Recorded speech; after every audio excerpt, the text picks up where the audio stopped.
Good morning. Today we will study non-conventional energy sources. Last chapter, chapter number 8, that is hydro energy. In this, we will see some mini and micro hydro plants. So first, what is hydroelectricity? Hydro means water. The electricity which is generated from the water is called hydroelectricity. So hydroelectricity means the generation of electrical power by use of hydropower means water, by means of water power. So mainly hydropower is based upon it takes the energy of gravitational force of falling water. So how energy is generated? It is generated from the gravitational force of falling water. Water, we make a dam, and from a height we fall some water and it will generate the energy, right? So hydropower plants capture the energy of falling water to generate electricity. So in this case, we use a turbine. So when water falls on the turbine, it rotates. So the turbine converts the kinetic energy of falling water into mechanical energy. After that, we use a generator which converts this mechanical energy into electrical energy. So the method that is being used in hydropower plants is that first of all, turbine converts kinetic energy of falling water into mechanical energy, and then a generator converts this mechanical energy into electrical energy that we use at our homes. So what are the parts of hydroelectric plant? So first of all, for making a plant we need a dam, so or it is also called reservoir. So the purpose of dam is it will increase or raise the water level of the river so that water can fall from a height. So dam can also, or reservoir can also control the flow of water, means the speed of water can be controlled using a dam. So second part of the hydroelectric power plant is turbine. So when water falls from a height, it rotates the turbine. As in case of wind power plant, we were using wind energy to rotate the wind turbine. Similarly, in case of hydropower plant, we use a turbine. In this, the water from a height is put on the turbine blades, and the turbine blades rotates. So water turbine converts the kinetic energy of falling water into mechanical energy. So the purpose of turbine is to convert the kinetic energy of falling water into mechanical energy. And third important part is generator. So the turbine is connected with some shafts and gears. It also causes the generator to spin or rotate. So it converts converts the mechanical energy from the turbine into electrical energy. So the purpose of generator is to convert mechanical energy that it get from the turbine into electrical energy. So the generator is same as we are using in the other power plants. So the function of generator is same, to convert mechanical energy into electrical energy. So let's understand the function of hydropower plant by this figure. So in this case, here we are seeing this is a dam. The purpose of dam is to raise the water level, and this is reservoir, which the purpose of reservoir is to store water. So from the dam, the water is falls like this from a height. So here we have a turbine. So this turbine blade will rotate, and when this will rotate, so it is connected with shaft to some generator. So generator will produce mechanical energy, and this generator will produce mechanical to electrical energy. And through these transmission lines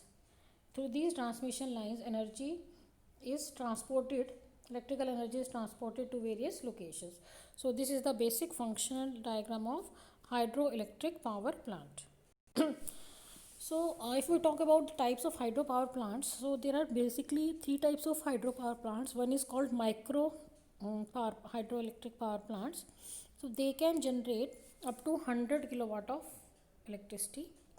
Mini power plant, they can generate up to 2 megawatt capacity Unit size is 101 to 1000 kilowatt. Similarly, small power plant can generate up to 25 megawatt of electricity. So these are called classification of, this is the classification of hydropower plants. So up to 100 kilowatt, micro and mini 100 to 1000 kilowatt hydropower plants. How they work, that we will see now. The another type of hydropower plants can also be classified up to like we have studied small, micro and mini. Another are pico hydropower plants that can generate less than 5 kilowatt, medium hydropower plant 50 megawatt to 100 megawatt, and large hydro plants that can generate greater than 100 megawatt of electricity. So let's talk about micro hydropower plant. So we have just seen that in case of micro hydropower plant, electricity that can be produced is up to 100 kilowatt.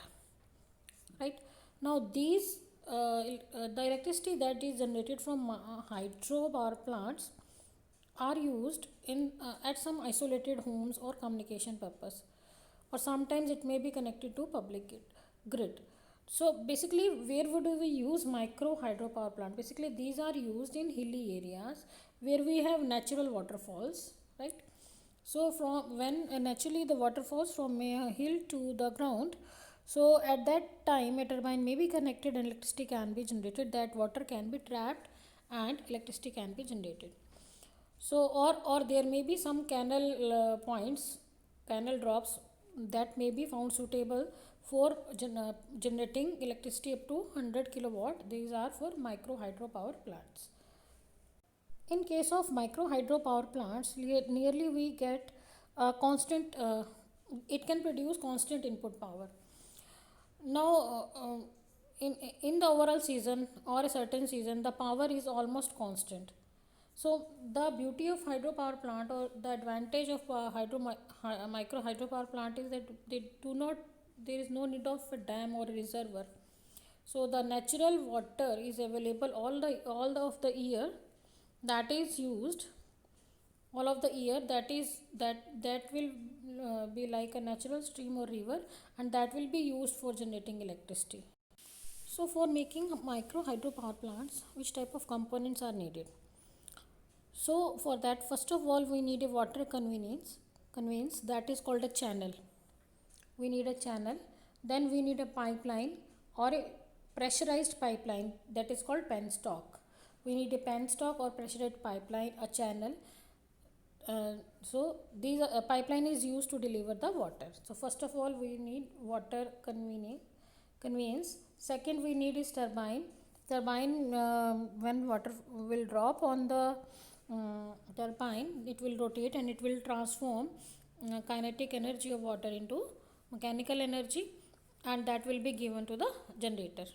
And third thing we need is alternator or a generator, so it transforms or converts mechanical energy into electrical energy. So generator we can use induction generator or synchronous generator. If we want to use this energy as in off grid mode, then synchronous generator is used, and if we want to use this energy as for on grid and off grid both, then induction generator is used. So alternator or generator is needed, turbine is needed, water conveyance is needed. The next thing is control mechanism. So it is also called governor. Its purpose is to provide static electrical power. So it should be, electrical power should be static or constant, it should not vary. Then you need a transmission line which is used to deliver the power to the destination from which the electricity we want to transport from one place to another. So we need a transmission line. So here you can see the diagram here. Water canal is made here, and the water is taken from this channel and through pipelines. Here penstock, pressurized pressure is created to the water. These are given to the pipeline, and here to the powerhouse. In this case, we are generating electricity. So at this point we are having basically turbine blades, right? So water is basically being used in this channel, right? It is trapped in this way and electricity will be generated. Due to the pressure will be created, and due to pressure the turbine will rotate and the generator will convert this to electricity. And this all the powerhouse will contain all the parts, and from this generator the electricity through transmission network is delivered to various places like this. Now if we talk about advantages of micro hydro power plant, they are very highly efficient. Efficiency of these power plant is 70 to 90%. So it is very good. In case of solar, we were having only 10% efficiency, and wind 30% efficiencies. It is very efficient. The second important thing is that slow rate of change. The output varies very little. So output variation is very less in case of uh, micro hydro power plants. Next is this technology we are using since last 50 years, so the technology is very robust. So equipments are readily available and being used from last 50 years. And then these dams are these type of micro hydro power plants are used at run of river. Where a river is running, on that we can make this type of power plants. So we don't require a big dam or to store the water. So we are just using the existing resources of water and generating electricity. Now talk about, if we talk about the disadvantage of micro hydro power plants, the first thing is that micro hydro power plants can be installed at certain locations only, where river is available, water sources are available. So the suitable sites, if some suitable sites are available, on that only these plants can be installed. Second is that according to season, water level may change, so that may also create a problem. Or third problem that is there, that is that distribution issue, means we want to distribute the power in hilly areas. That is a big issue due to micro hydro systems. So another type of hydropower plant is mini hydropower plant. They can generate electricity up to 1000 kilowatt per turbine, and that is from again natural flow of water. So in small rural community, if we want to use, then we can use mini hydropower plants. It's a very perfect solution. So basically, for installation of these type of hydropower plants, river or some water channel is needed. So water will only pass through a bypass canal to the turbine, and direct then again it will come to back to the mainstream. How it will happen? Let's see in the next figure. The first method is runoff river.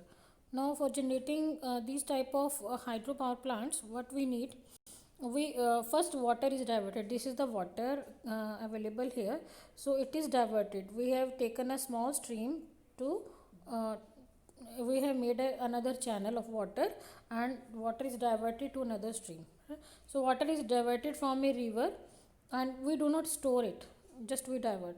So the we can use this water for in a distillating tank, and then this is through a channel it will come to the forebay, and after that it will come the purpose of this is to create some pressure, and after that it will come to the powerhouse. From here the electricity will be generated and transmitted, and the water again it will come back to the mainstream. The output of and this powerhouse from the output it will create a pressure, it will generate electricity, and it will come back to the mainstream. Similarly, in case of canal flood, there is another solution, that through a divergent channel, water is split into two sides, right? So it will be diverted, and here it will through a powerhouse electricity is generated, and after that it will come back to the main channel. It will come back to the main channel.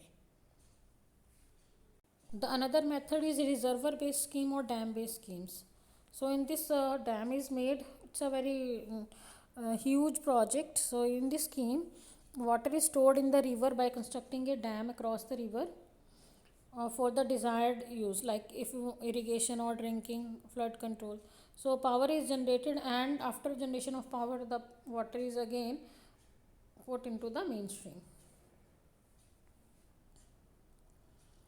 Then there is pumped storage scheme. This is also a type of hydroelectricity method, and this water is pumped to a height, and after that, due to gravitational potential energy of water, it is pumped from turbine is rotated and electricity is generated. So this method store energy in the form of gravitational potential energy of water pumped from a lower elevation reservoir to a higher elevation, and from this method electricity can be generated. Thanks.